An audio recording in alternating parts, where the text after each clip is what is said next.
Hey guys, it's Elk River Frontierman again. My buddy that runs the Missouri Survival page did a little vlog. I'm guessing that stands for video log instead of a regular blog. I don't know what the B stands for in blog, because it's not really the first letter of writing or typing or anything like that, but whatever, tomato tomato. But anyways, I thought I'd give my little tidbit on cold dyeing a trap.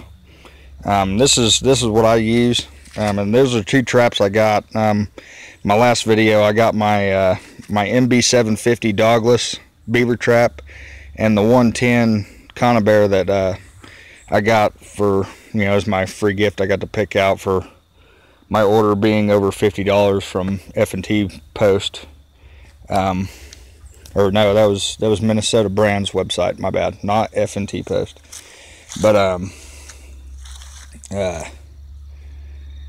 that's my bucket that I made. That is a homemade deal. It was out of food grade stainless. I just stuck it in some rolls and bent that dude around, welded the long seam, and put some handles on it. I used to fry turkeys in it, but it is way too big for frying turkeys. It takes a lot of grease and it's just not really cost effective. But how I add these in, these are primarily black and mushy, and you can see that little smudge right there. I cast these walnuts into this bucket. I throw them down into the bottom. It kind of busts them up, and that way you ain't got to sit there and pick them apart with your hands and stain your fingers. Not that I got a problem with that. I'm the guy that goes around smelling crap in the woods just to see who left it and how fresh it is. But it just kind of busts them up and gets the juices flowing.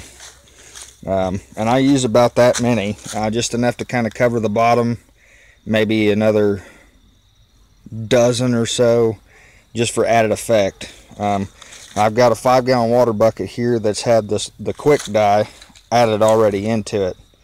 And I talked to a couple people about using quick dye, and this is the results on my MB550s.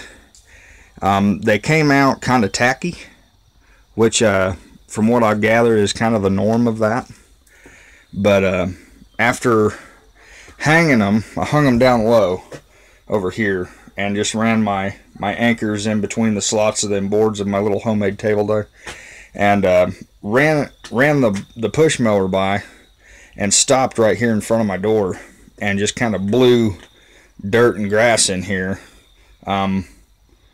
Unintentional at first, until I realized how much dust and stuff was coating onto these traps, and you can't really see the dust or anything, and that took off all the tacky stickiness to my traps. I don't know if it was because of the time frame, the extended time of letting them hang and dry, or if it was because of the mower blowing dust on them. I have no idea, but it seemed to do the trick. Whatever it was, they're not sticky at all anymore, so there's a plus to that. But these traps out here, these aren't going to be used for predator. These are, well, the 110 is going to be muskrat, and obviously the 750 is a beaver trap. Maybe get an otter, maybe get a coon. That's going to grab really high on a coon, which doesn't matter. I'd rather catch them high than catch them low.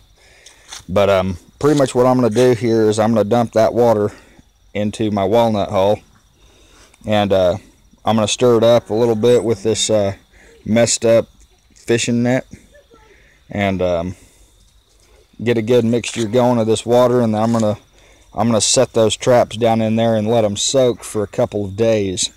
Let them get a good coating on it, and come out here and stir the water probably twice a day. Let them get a good coating on it, and that should dye everything. You can see a little bit of rust starting to take place. That's about as much rust as I let go, because I know they're degreased, as you've seen in my last video. I used Dawn dish soap and I scrubbed them. I put a little bit of extra time in and I never have any problem with rust bleeding through my dye, bleeding through my wax, anything like that. And so that's kind of how I do things. But this is cold dyeing. Some people I've read do it. Some people don't think that it takes as good as dye as boiling them. But like I said, these are going to be used in the creeks, so I'm not really concerned about dyeing them and having the best dye job and the best wax job, because I don't wax the traps that I use in the river. To me, it seems kind of pointless. It's just a waste of wax that you could be doing on a good coyote trap. But yep, there it is.